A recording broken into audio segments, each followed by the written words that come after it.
Depuis plusieurs semaines, le sud du Liban est plongé dans le chaos. Les frappes israéliennes et les ripostes du Hezbollah ont transformé cette région en un véritable champ de bataille, mettant des milliers de civils en danger.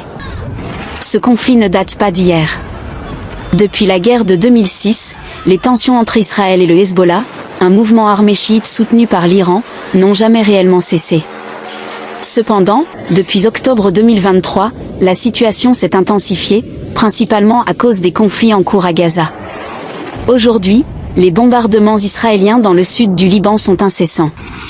En l'espace d'une semaine, plus de 700 personnes ont été tuées et 1 million de personnes déplacées, principalement des civils.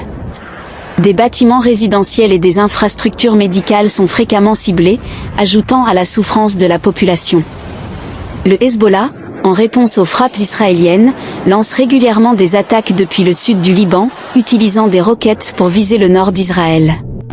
Soutenu par l'Iran, le Hezbollah cherche à affirmer sa position en tant que principal acteur de la résistance dans la région, mais cette escalade a un prix élevé pour les civils. La guerre a forcé des centaines de milliers de personnes à fuir leur foyer. Beaucoup se retrouvent sans abri, dormant dans des parcs ou sur les routes.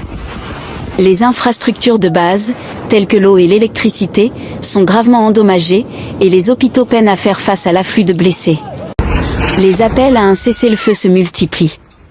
Mais les efforts diplomatiques peinent à aboutir, alors que les deux camps se préparent à une guerre de longue durée. La communauté internationale, tout en condamnant les attaques contre les civils, reste divisée sur la manière de gérer ce conflit.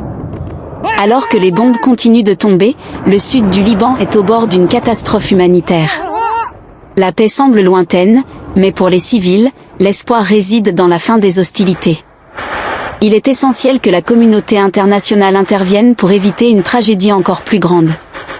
Merci d'avoir regardé. Si vous avez trouvé cette vidéo informative, n'oubliez pas de vous abonner et de partager pour sensibiliser davantage de personnes sur la crise au Liban. Ensemble, nous pouvons aider à faire une différence.